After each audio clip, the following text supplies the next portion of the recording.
मान्यवर, बात कर लें विदेश नीति की। विश्व गुरु बनने की बात करते हैं प्रधानमंत्री जी। पूरे दुनिया में उनका डंका पीटा जा रहा है। हमने देखा किस तरह से अमेरिका से भारतीयों को हाथ में हथकड़ी पैरों में बेड़ी बांध के अमृतसर पहुंचाया गया। हमने देखा कि किस तरह से सीज फायर के लिए कम से कम 70 बार अमेरिका का राष्ट्रपति ट्रंप कह रहा है कि उसने ट्रेड डील की धमकी देकर सीज फायर कराया, ट्रेड खत्म करने की धमकी देके।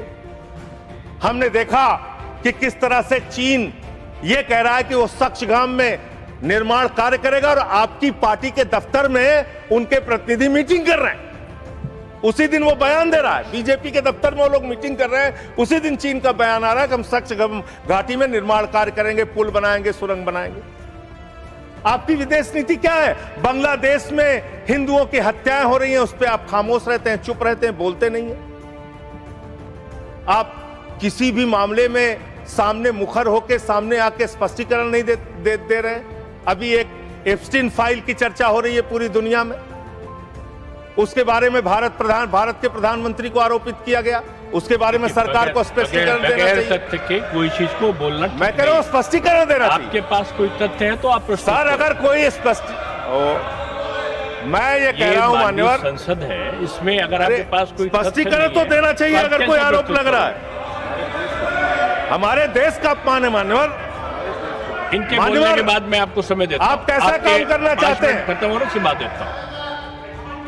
अरे भाई, आपके भारत के प्रधानमंत्री पे आरोप लग रहा है, आप लोग उस आरोप का जवाब नहीं देना चाहते।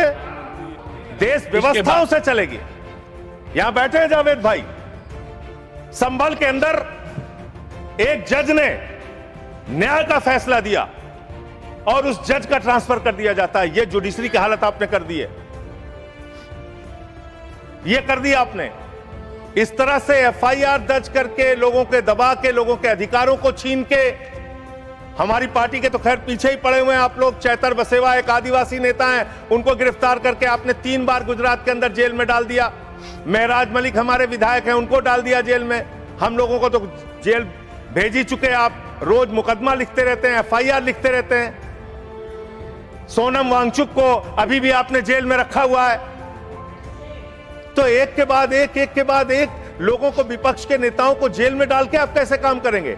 आप पूरे देश में एसआईआर के नाम पे लोगों के वोट काट रहे हैं, एसआईआर के नाम पे लोगों के वोट काट रहे हैं। बस खत्म कर रहा हूं सर, सबको 2-2, 3-3 मिनट मिला है। मैं 1 मिनट में खत्म, 1 मिनट में, आधा मिनट। मान्यवर, मैं पार्टी का लीडर हूं, 1 मिनट में खत्म। आधा मिनट पार्टी का लीडर है मान्यवर, एसआईआर के नाम पे आप क्या कर रहे हैं? पूरे देश में करोड़ों लोगों के वोट काट रहे हैं। यूपी की बात अगर मैं कर लूं तो वहां पर आपके ही राज्य निर्वाचन आयोग ने जो चुनाव की सूची बनाई, ग्रामीण चुनाव के लिए, पंचायत चुनाव के लिए और शहरी चुनाव के लिए, उसमें दिखाया 17 करोड़ वोट। और एसआईआर के लिए जो केंद्रीय ज्ञानेश कुमार जी की निगरानी में जो सूची बनी, उसमें दिखाया गया 12 करोड़ 55 लाख वोट, 4.5 करोड़ वोट उत्तर प्रदेश में कहां पर उड़ गए? और आप कह रहे हैं हर बूथ पे 200 वोट बनाएंगे तो 3.5 करोड़ वोट आप ऐसे ही बना लेंगे। तो एक बहुत बड़ा फ्रॉड है। एसआईआर में आप नेताजी के परिवार को नोटिस भेज रहे हैं। बस खत्म कर रहा हूं मान्यवर, एसआईआर में आप नेताजी सुभाष चंद्र बोस के परिवार को नोटिस भेज रहे हैं, नोबेल पुरस्कार विजेता अमर्त्य सेन को नोटिस भेज रहे हैं, पूर्व एडमिरल को नोटिस भेज रहे हैं। अब कैसा एसआईआर करा रहे हैं? ये एसआईआर नहीं है, चुनावी घोटाला है। मैं कहना चाहता हूं। बहुत बहुत धन्यवाद।